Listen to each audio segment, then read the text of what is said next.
I actually think I went a little bit too far, Debbie, because I'd been almost conditioned to have to keep trying to prove myself.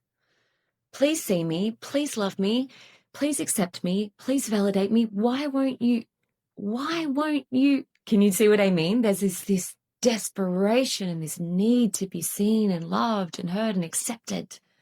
And so how that played out in my life, and in particular, let's talk about relationships. Oh my God. Oh my Lord. I just gave. I gave so much of myself.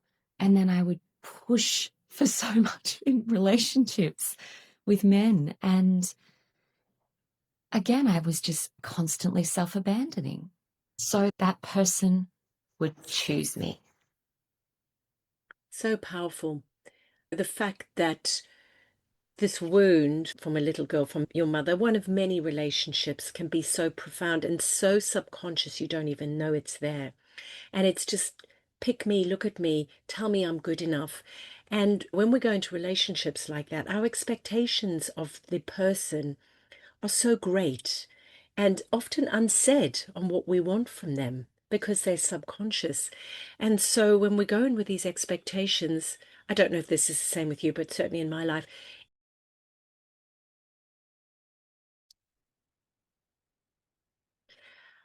Hi, I'm Debbie Thompson, and this is The Stone in My Shoe.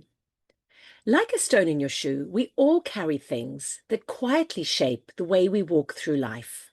Through honest conversations and powerful stories, we discover the wisdom that helps us understand ourselves and walk a little more freely.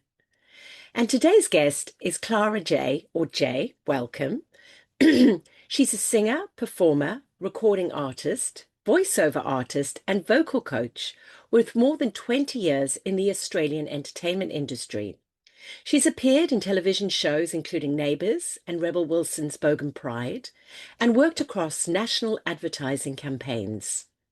And today she coaches singers, actors, and speakers, helping them develop not only their own voice and performance, but the confidence and presence to truly own who they are. Based in Melbourne, Jay continues to perform, coach, and create. And I'm so grateful she's here today to share her story. Welcome, Jay. Hello, Debbie. So nice to see you. Yes, it's so nice to see you. And I love this because I don't know many of you, but I'm traveling around Australia in a caravan, and this is not what my caravan looks like. But modern technology is amazing, and we can connect from Ningaloo Reef in Western Australia to Melbourne. Amazing. So before we get into anything, I just want to ground this for the woman who's listening. As she listens to your story today, what do you hope she quietly begins to recognize about herself? Perhaps that she is not alone in Hmm. her journey with herself and with her mum and with her family, and that we all have a similar story when we start to open up and share it, or we all have a story. Yeah, A variation, hey, yeah, very much. of a theme. Thank you for sharing that, Jane. We will come back to that because I think not alone is such a powerful thing. Because so often when we're unraveling a story, we feel so alone. And I'm hoping through your story, people will realize that there's so much support in so many different ways. Yeah, absolutely. Before we get into the stone, I just want to find out a little bit more about you, Jay, and what is the most important thing to you in this season of your life?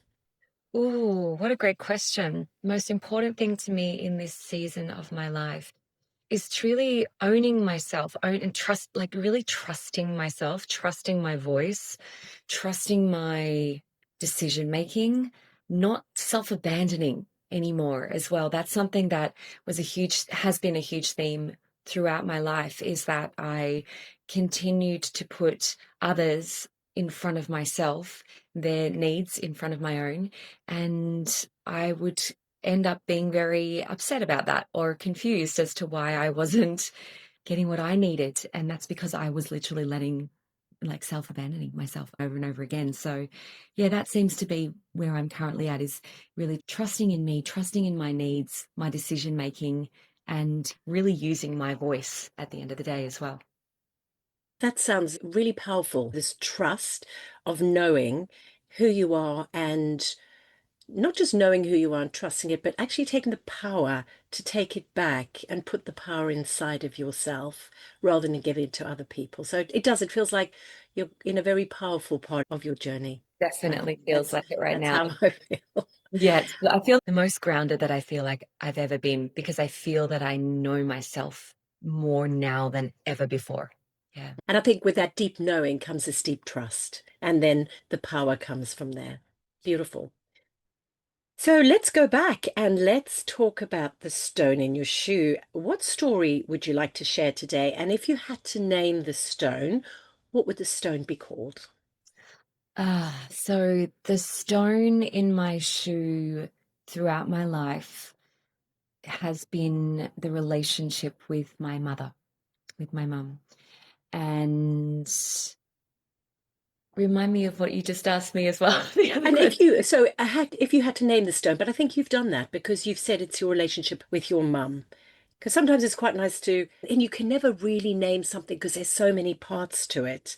But just so we've got something to tether onto, and now we're going to see all the, because things are complicated, things are dynamic. And yeah, so I'd love to start on that, your relationship with your mum. Perhaps we could start at the beginning when you were little and just let's see what evolves when you tell your story. Yeah.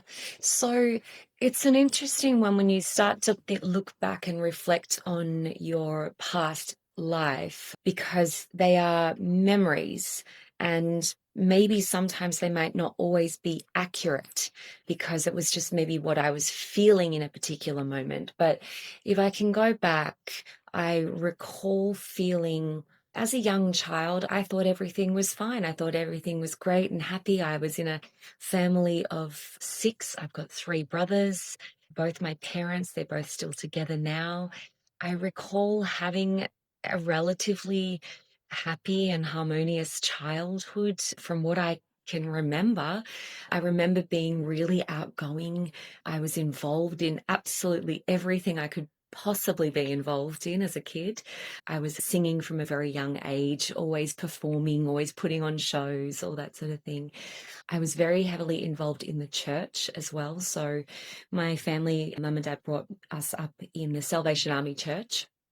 And I remember going to church, I think I was always there around about 3 or 4 times a week because we had our Sunday sessions, we had band rehearsals during the week, choir rehearsals, youth group. There was so much going on. I remember things were very active.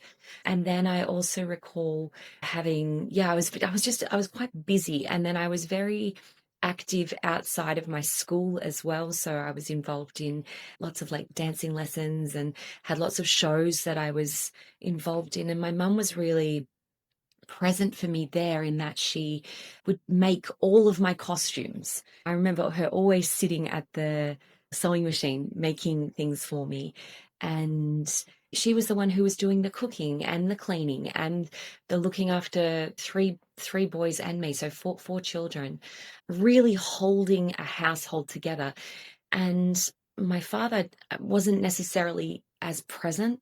I don't ever really remember him being active in my life, helping out with things. He was there and then he would go and he came and he went and he was very much involved in his own life in church and in the band. He was playing in a church band, which really took over his life actually. So when I think about that, I think, wow, what a woman. Like now, this is me going, wow, what a woman. You did so much for all of us. But at the core of it, it's almost like my parents were there and they were doing, but in terms of a need being met, like a deeper need of presence, a deeper need of love, of acceptance, of understanding me, of being there when I maybe really needed it. I'm maybe talking maybe more in my teenage years when I started to need maybe more emotional support. That wasn't there. That wasn't present. And as I went through high school, and then once I went into my university days, I just remember there being a constant battle. It was a battle between my mum and I. We were chalk and cheese. I remember saying to her once, I must have been in year 12, and I remember saying, if you were at school with me, we wouldn't even be friends. We would have nothing in common. You can't even have a conversation with me. You can't support me. It was so challenging. I felt like I was always in a battle, and I just didn't know how to win that battle or to get my needs met. And if I can get a little bit more specific, there was multiple things that happened here. Whenever it came to relationships with, say, boys or men, or questioning about how to relate, my mum didn't want to know anything about it.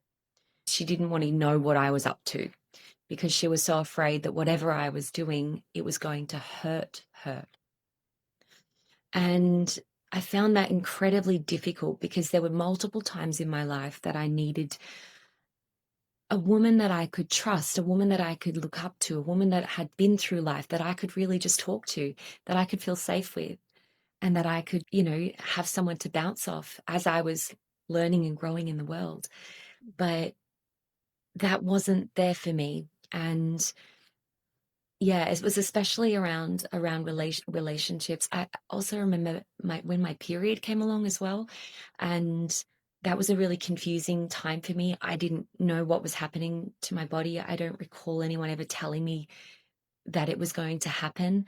I remember on the day that it happened, I was shoved some pads and just I'll get on with it kind of thing. And but there was something on Home and Away. I remember Kate Ritchie was in her character and she got a period on the show. And I remember her parents bringing her flowers and really celebrating that time of her life. And then when my period came along and that didn't happen for me, I was like, well, what does that mean? Am I not special? Am I? So I just, Wow, Jay, that's a lot going on. And I really relate to you because my mom and I have a very similar relationship, chalk and cheese, and everything is a battle. So I really feel you. And that's why this conversation is very personal to me because somebody else is going through the same thing. And I just wanted to go back to something that your mum said. You're in your early 20s, even your teenage years, and there's so much turmoil, there's so much understanding about yourself in the world. And having this anchor of this wise woman who's been through it to support is something that we all want, that can ground us and hold us and keep us safe. And yet it's not available to all of us. And one thing your mum said was, I don't want to hear because I can't deal with it. Or what were the words she used? she said, I don't want it to hurt me. I don't want whatever you tell me to hurt me. Yeah, And that was confusing because I didn't understand what that meant at the yeah, time. yeah. And that is a really hard thing because it's like, I am so hurt. I'm hurting. I need the help. And you don't want to. And you're the mum who's supposed to hold me, hold space for me, protect me, all the things that I expected. And that wasn't there. So if you look back to that teenage girl and that young adult, what were you really longing for that your mum couldn't give you? I wanted someone to be able to, first of all, just hear me because we all just want to be seen, heard, loved, cared for. I think I really just wanted a safe space to be able to unravel or to ask questions. I really wanted to be seen and maybe just understood. Understood. Yeah. And have someone that I could share things with. Again, Debbie, I recall back in my teenage, when I was at high school, I remember I had friends that would go out for coffee with their mum and that like, I'm going out for coffee with mum. We're going shopping with mum. I'm doing this with mum. And I was like, Oh God, I could never even do that with my mum. That's not even an option. My mum used to say to me, mothers and daughters cannot be friends. And so I grew up with that. I grew up with that in my mind, being, I'm not allowed to be a friend with my mum.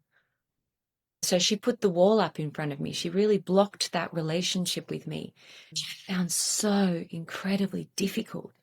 And so I outsourced. Can I just ask you a question there? So your mom said we can't be friends, and your other friends, not everybody, but some were going out and having this really deep, to be seen, understood, a safe place, and you didn't have this. What did you feel about yourself at that point that this wasn't happening for you? Was there anything that you not blamed on yourself, that's the wrong word, but created the story about yourself that this wasn't happening? I don't think it was conscious, Mm. but now when I think about it, it was that I am not enough, or I'm too much. I'm too much, or And perhaps then, not lovable. Perhaps I'm not what you want, or I'm not what you need. and as a child, to find their way in the world with the lens of that I'm too much or I'm not enough, I'm not lovable, that has to, as you said, it's not even conscious, it's so subconscious that it spills out to other relationships and how you see the world, and not just how you see the world, but how you experience the world. So can you just tell me a bit more about how you saw and experienced the world based on this set of glasses that you were wearing about yourself? Yeah, great question. So I believe again the transition from where I was in primary school into high school into my university days when I left home and went away for 3 years. I was at drama school in Western Australia for 3 years, to pulling away from the church. It was just a constant unraveling of conditioning of how I thought I saw the world, to then opening up my eyes to, oh, this is what the world actually is. And what I've been experiencing was inside a cage, basically. That's how it felt. So I began when I left for drama school I was probably even before that. It was maybe when I was in year 12, I started to rebel.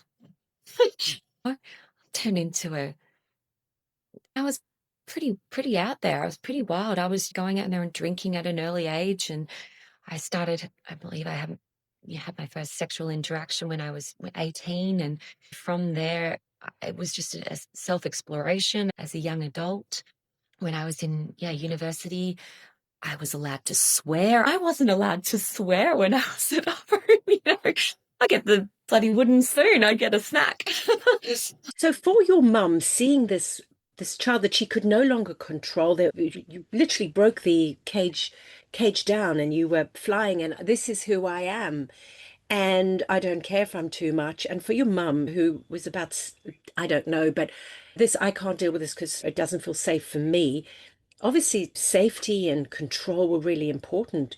So this must have been, was it even a bigger chasm with your mum and you when you went through this rebellious, basically breaking out of your cage and going, this is who I am? How did the relationship go with that? Terrible. Okay. There was a lot of screaming matches. There was a lot of disagreements, a lot of yelling. It just, again, I just recall butting head. Everything was like, we can't even be in the same room without butting ahead. And then when I really was owning myself as an actor and as a performer in musical theatre and film and television, all of these things where I was able to be fully expressed, fully, even though I was in playing characters, this was my way of expression, using my voice. And wow, that just created an even bigger rift between us, because my mum and my dad, and they've told me this, that they did this on purpose. They restricted their love and praise of me. They wouldn't openly celebrate me and my performances or my achievements. They said that they did that on purpose because they didn't want me to get a big head about what I was doing. They also Mum really found it difficult to accept my career path because, again, she just said, and this has all come out in days gone by in the past numerous few years. She said, I was so scared for you. I was so worried for you because I didn't want you to be viewed by the male voyeuristic eye. And I didn't want you to be seen or sexualized the way that actors and performers can be these days. And I just didn't want my daughter to go through that. And it was all just fear. It was just fear-based stuff. And I'm thinking, fuck, I'm just, this is my creativity. This is my expression in the world. This is just acting. How can I not be accepted for being the fullest expression of myself? And gosh, Jay, thank you so much for sharing that, because you've since then, your parents, you've had this conversation, but at the time when you were fully expressing yourself, being who you were, and you weren't getting the praise or the love or the acceptance from your parents. How did that feel for you, and how did you deal with that? It was so devastatingly challenging. So I felt unloved, I felt unwanted, I felt unseen, I just felt unaccepted. I would push and try to get them to see me. Please just see me. Please just accept me for who I am. So there was a lot of pushing and almost demanding that I deserve this, that I need this, which didn't often come back my way. It did in little bits, right? Sometimes it did, but it wasn't consistent. So again, it was very confusing. And I ended up outsourcing to other, in particular, women. So I believe this wasn't even conscious at the time. This is just my subconscious self working. But I ended up developing these amazing relationships and with women who were 20 or 30 years older than me. And they could have been friends mothers of some of my friends or other women that I just met on my journey. And I got what I needed in those dynamics. And So what did they give? What did they give you? yeah, they provided me with a safe space just to share myself, my truth, just share my life and be a soundboard for me, a place where I could be heard. I remember having conversations with particular women where they would sit and they would just listen. They wouldn't challenge me. They wouldn't walk away or tell me that I was upsetting them, which is all I knew. They would sit and they would give me a little bit of piece of advice. And I was like, oh, wow, I've never had that before. I've never received that from anyone. And it felt like women sharing their wisdom with me. And I started to understand that other women that were out there were not like my mum. And then I got to see that there was a different picture playing out here. So that different picture playing out, how did that change how you saw yourself and how you saw and how you interacted and saw the world? How did that change how I saw myself? I think I eventually just started to see that I wasn't a problem and that I was actually very normal. It was very normal just to be yourself. Do you know what I mean? It was very normal just to be fully expressed and to have dreams and goals and desires. And yeah, I don't know. I think it just made me feel, I think I just realized that there was nothing wrong with me. If I can, Uh, yeah, put it into Yeah, a couple of words. Yeah. yeah. And that you're lovable, you're not too much, you're not too little. Your voice and your expression and your wings are perfectly okay. They're just not seen by somebody else. Perhaps they don't like that bird. That bird is too much for them, too colorful. And And so did that change your confidence in how you went out into the world? And because I think so much of it is I'm worthy, I'm lovable, I'm good enough. And then this courage and confidence comes up. So, how did that express itself in the world for you? I actually think I went a little bit too far, Debbie, because I'd been almost conditioned to have to keep trying to prove myself. Please see me. Please love me. Please accept me. Please validate me. Why won't you? Why won't you? Can you see what I mean? There's this desperation and this need to be seen and loved and heard and accepted. And so, how that played out in my life, and in particular, let's talk about relationships. Oh my God. Oh my Lord. I just gave. I gave so much of myself. And then I would push for so much in relationships with men. And again, I was just constantly self-abandoning. So that person would choose me. So powerful. The fact that this wound from a little girl, from your mother, one of many relationships, can be so profound and so subconscious you don't even know it's there. And it's just pick me, look at me, tell me I'm good enough. And when we go into relationships like that, our expectations of the person are so great and often unsaid on what we want from them because they're subconscious. And so when we go in with these expectations, I don't know if this is the same with you, but certainly in my life, is you feel let down because your expectations weren't met. And their expectations from this relationship for your mother, that this person in your relation, that you're having a relationship, cannot mend. It has to be mended by you. Yeah, yeah. And so that seems like another stone as well, and must have been so confusing for you because you're trying so hard, you're working so hard to be liked and loved and abandoning yourself to be, and yet it doesn't come back to you. How did that make you feel, and how did that play out in your life? So it's really only just been in the last, I would say, 3 to 4 years that things have actually started to shift. And that has happened because, not because of my mum is my mum and she is doing her, but because of me. Because I had to come to a point in my life where I had to choose me. It's not up to anyone else to love me. It's up to me. And love looks like not just taking care of oneself or putting good food in the body, or that self-love is in the micro moments of not self-abandoning yourself, of choosing your needs over someone else's. That's how this has played out for me. It's been the greatest gift that I was ever given.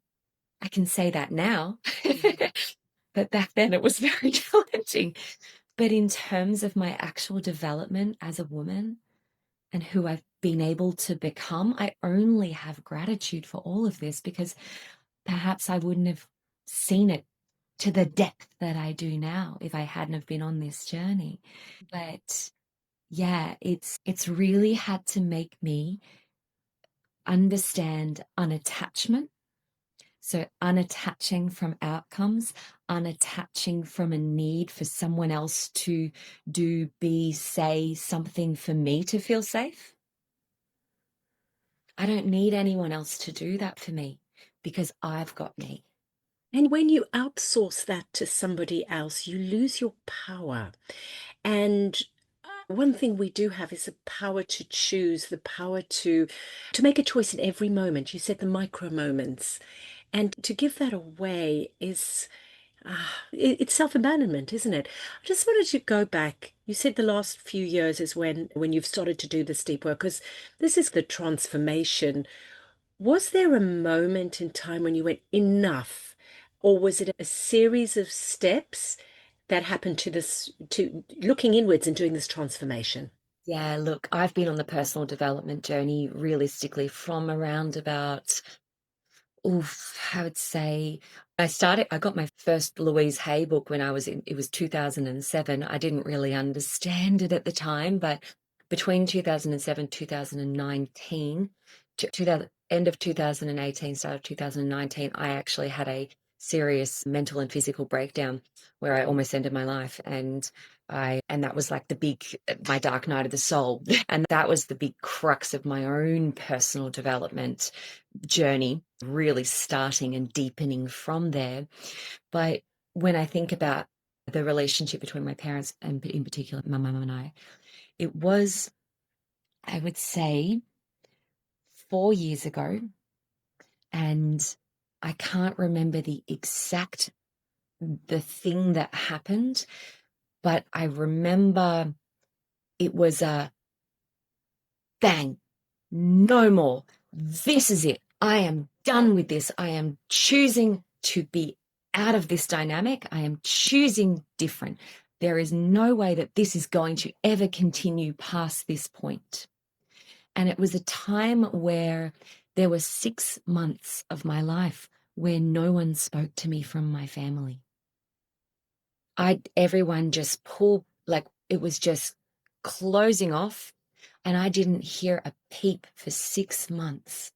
And I was like, I don't have a family. I have no idea where anyone is. No one's picked up the phone. My brothers never checked on me. This was a thing that happened between my parents and I, or my mum and I, but no one checked on me. And I went, you know what? Doesn't matter, because I've got me. I've got me in this. And I had to develop that relationship with myself. That is incredibly powerful, but also the fact that it had to be so powerful that you were literally on your own. One of the things you wanted was a safe space to be loved and seen, the core things that most of us humans want, and to have that taken away. It's almost like you've been thrown out at sea and you're either going to sink or swim. Before we go into that, because that's an incredibly powerful moment, it just shows how powerful you are, Jay, to be able to take that and go, it's up to me. But the question before that, which I've actually just forgotten because of my ADHD and I didn't write it down. So I will come back to it. It was a really good question. It was a really good question, but I've forgotten it, but it will come back. But let's go back to that moment where you're abandoned and, oh no, I know what it was. What was your stone in your shoe trying to tell you before this point of total abandonment that you just weren't perhaps seeing or listening or weren't able to see or listen? Let me just sit with that, Debbie.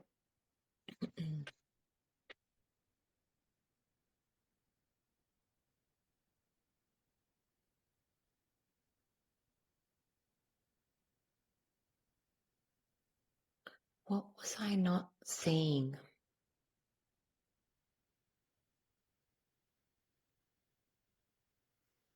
The thing that keeps coming up for me is just that needing something outside of myself to be okay. Yeah. Still thinking that there was something outside of me that I needed. Yeah, that's what I got. Jay, you've got everything inside of you. Everything. You're so powerful. Just look at that. And Which yeah, is interesting that you say that, Deb, because I'm just sitting with what you just said then. If my mum had said that to me one day, you've got everything inside of you. That's all you need, my darling. Even something that small would have I can imagine it would have shifted my perception, even of myself or of a dynamic. Never once were those words or anything like that even said. And to this day, my mum still, she says to me, she says, I just don't have the words. I don't, I can't give you what you need. And that's okay. That's okay. I'm in full acceptance of that now. But when I was growing up and I didn't understand the world or how things work, that was very confusing to me. and do you know that is such an important part of how our relationships work. It's not just from our parents. It could be from our siblings, our friends, our partner. It's what we need, and they just can't give it because the lens through which your mum saw the world, and I know you referred back to fear a lot of, so her lens is about, I need to protect you, Jay. This is too much for me. I can't protect you. You're flying. You're way too high for me. I need to tether you back down. And I don't want to be tethered. I just want to be throne to say, I've got everything. And so it's just such a beautiful story of this acceptance of I can do this all myself.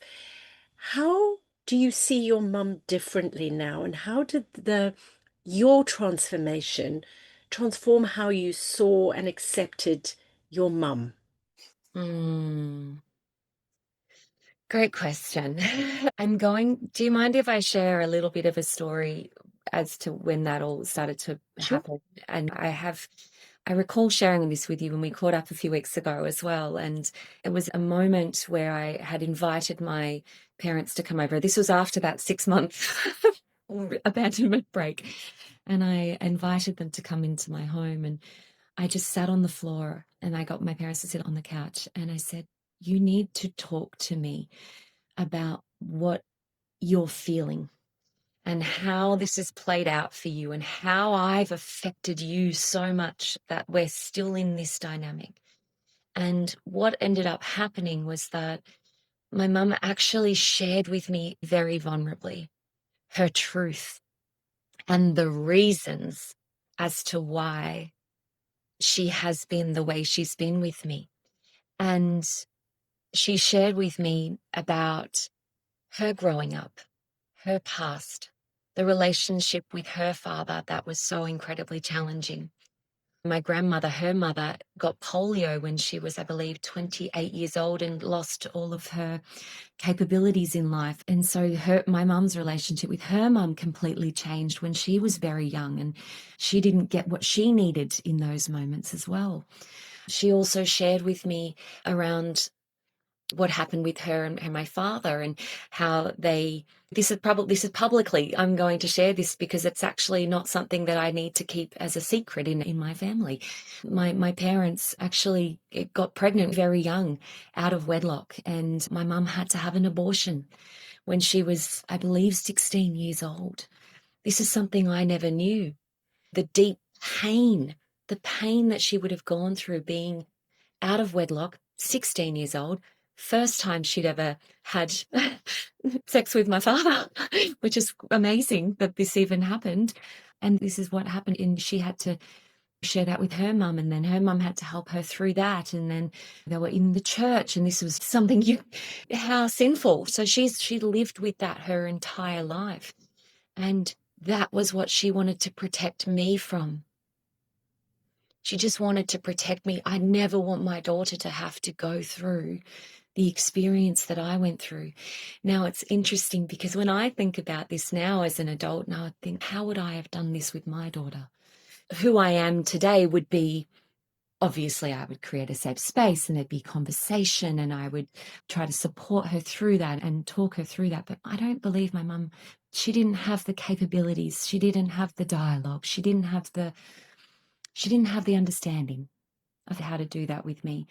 And then, yeah, during that conversation again, that particular night, yeah, she shared a lot of her fears around basically everything. There was a lot of fear that was let out that night, and my father as well. And there was quite a lot of tears, and there was a lot of just everything came up to the surface. And as I shared with you, Deb, a couple of nights after that, I ended up having a moment in my sleep where I had an entity come into my room. I remember I had a dark entity enter my room, and that dark figure crawled up my body, and it went and I could feel it and I could hear it, and it went into my heart and it shook my heart. It went like this, and I jumped out of bed covered in sweat, head to toe, just absolutely drenched. And that night I got Palo Santo, and I had to cleanse my room and command this energy and this spirit out of my room. And I ended up having a medium, like a healer, help me clear that energy. But what we actually found out is that the energetic healer said, "That's your mum's fear. It's left her. It left her. Wow. It left her in that night." And it tried to attach onto me, but I was too strong for it because I was so protected. And from that moment, that's a really pivotal moment. And again, I've never shared that publicly. I've never even shared that with my mom. But I know that was the day that things really started to shift because vulnerability creates connection. Wow. Yeah. And for your mum to be looking back through her lens, right? Her lens of a 16-year-old being pregnant back then, having an abortion, having the church, having all this fear and guilt and shame and carrying this fear at 16, such a vulnerable age, and not having the tools or somebody to help her process it. Of course, she's going to see the world through those glasses. I need to protect Jay. I need to protect Jay. So much of what she was doing was through love, her way of showing love. And yet it was quite opposite to what you needed. You needed to go, let me fly, tell me. And isn't that so sad that we take so long to have these vulnerable, honest conversations with people? Because once we understand their story and where it's coming from, because it's just a story, it's the lens through which we see the world. And it changes how we interact, how we receive, how we give. And the fact that you did this work, because it must have been so lonely when your whole family abandoned you, but you did it. But not only did you do it for you, Jay, you did it for your mum. You cleared her fear. You gave her the confidence, the power, the whatever to go, I don't need to own this anymore. And what a gift you gave to your mum. Thank you. Yeah, thanks, Debbie. I can see that now. When you're in those moments and there's so much fear and shame and hurt and guilt, and it's all coming up and the emotions are so big, you can't see it.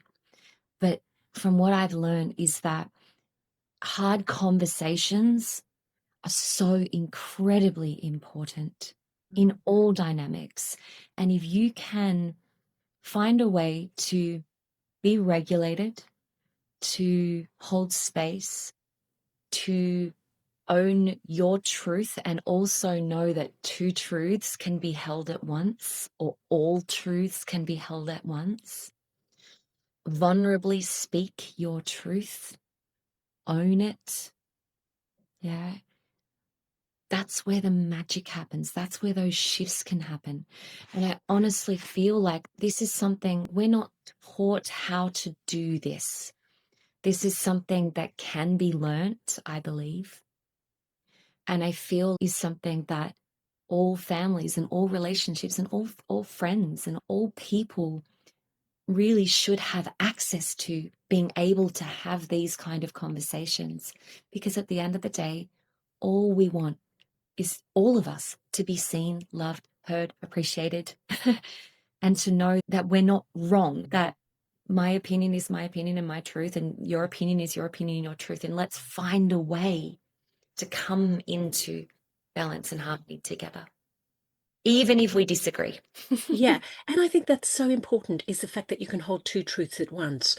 You and your mom both held a truth about your acting, and it's one her narrative, her the way she sees the world and the way you do, and both in her world that was right. She was protecting, she was loving you, she was showing you how much she loved you, and you were and that was one truth, and then the other truth, and they couldn't be further apart, but both are true.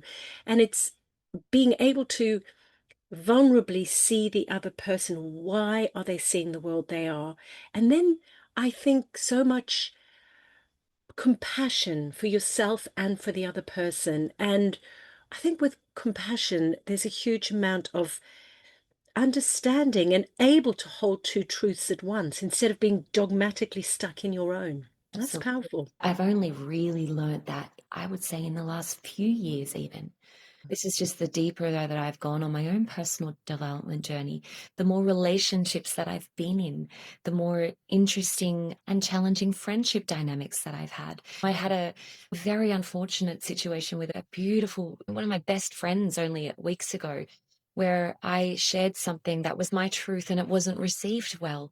And now that friendship has dissipated, and it's so sad. And I'm so regretful for what I said in the moment, but I've had to sit back and I've had to go, that was my truth in that moment, and this is her truth in this moment as well. So it's really playing out across my life in all different ways. But I think that that's actually the most profound learning that I have had, in particular in the last 12 months, is that two truths can live at once. Mm. Yeah, and it's a big one to get your head around because we think the way we see the world is the truth, but it's one version of the of what's actually happening.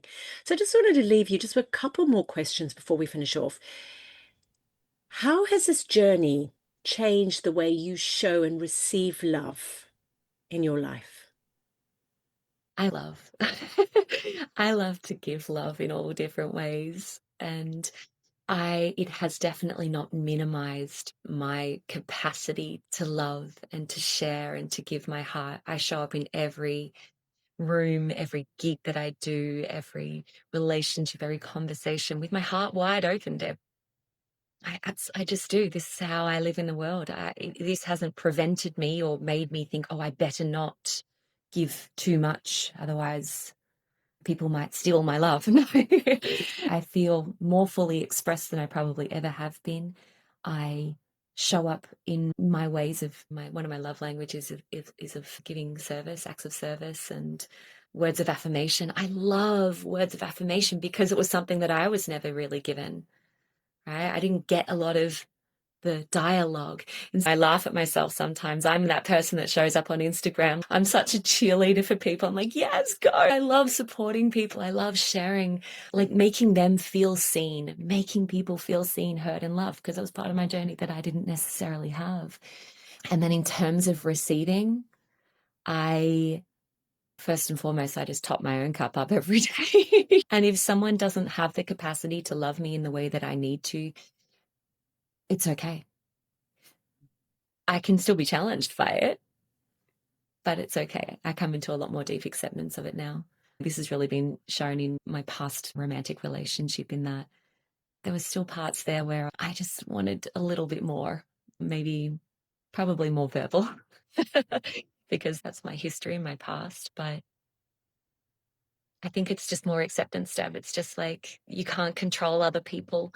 You just have to fill up your own cup first, and whatever someone has the capacity for with you, then that's all they have the capacity for. And it's not up to you to judge them. It's up to you to accept them. That's incredibly empowering because it takes away this need to control. It takes away its flow because when control, you have boxes and everything has to be in a certain way. It almost produces this beautiful energy. Almost you're flying through life, and whoever passes you by, if we're on the same journey and we can connect, beautiful. But without expectations, I don't think we're that often disappointed. I think we're often disappointed when we have expectations on how things and how people should evolve, and we can't control other people.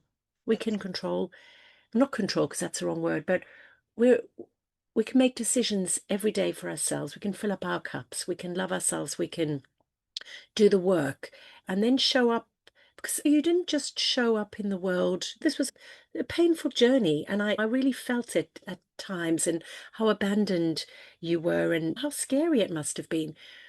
But not only did you transcend that, but you transcended it for yourself, for your mother, and for the rest of your family, other people watching. You're cheerleading other people. Who knows what that one cheerleading on you said to that person that they didn't get from their mum or their partner. You don't know the ripple effect of what you're doing. You're just putting your love out there, and it is rippling around the world, and that is just beautiful. And it came from pain, but it came from looking at that stone, dismantling it. And it wasn't a straightforward, easy journey, but you did it. You had the courage and the conviction and the compassion to do it. And that's amazing. Thanks, Deb. Thanks so much. Yes, no wonder I've ended up as a voice and a performance and artistic mentor and a coach, because I really truly believe that we're all here to be fully expressed. And I just love getting to hold space for people in their fullest expression, especially through voice, Mm. especially through creativity, because I feel like that's how the world shifts and changes, when we can transmute our energy through creativity. I couldn't agree more. So before we finish, if somebody listening has spent years wishing for a different relationship with perhaps a parent, what would you gently encourage them to become curious about just to start this journey? Oh gosh, I was about to say, just get curious. Literally, I was like, oh, just get curious. Ask more questions. If you are having a relationship dynamic, a challenging one, in particularly with a parent, whether it be mother or father, take a step back. See them as they are just another human being. They're just like you. They've still got their own challenges. They still have their own history and their past. And if you're struggling, maybe it might be time to, instead of needing or wanting something from them, to say, hey, maybe could we sit together? I'd like to get to know you better. Would you be open to sharing a bit more about your life and how you are the way you are and where you got to where you got to? And just, yeah, ask more questions from a space of regulation and genuine curiosity, not manipulation. Yeah, not trying to emotionally manipulate someone to get what you need, but as information. And this is actually something else, Deb, I've really come to learn now, that everything is just information. To say, oh, that's interesting. Oh, that's some more information over there. Oh, that's interesting. More information. Thank you for coming in, adding more to my information bank. Yes, rather than becoming emotionally embroiled in the information, is being to sit back and go, that's information, that's interesting. Yeah, and I love your curiosity in from a place of curiosity, not manipulation, a place of regulation, is to go and have those honest conversations with people and have the courage to do it, because it's going to be challenging, but to have the courage, the curiosity, and the compassion. And if you can go away with, you know, I love those three words and I live my life by them. They're just so empowering. Jay, thank you so much for your time today. Thank you for being so honest, so vulnerable, and taking us through that story. And see, you're a storyteller, but also the deep understanding you've got and how you make the world a better place and how you show up and how you shine. And the world is better off for you. So thank you. Thanks, Deb. You too. I'm really grateful to have this conversation with you, and thank you for allowing me to share it and holding the space for me. And yeah, I think that what you're doing in the world is going to have that big ripple effect as well. Oh, I appreciate that. Thank you. And as you're listening today, perhaps it was a moment you recognized something in yourself. And if it was there, stay curious. Because sometimes another woman's story helps us finally see our own. Thanks for listening.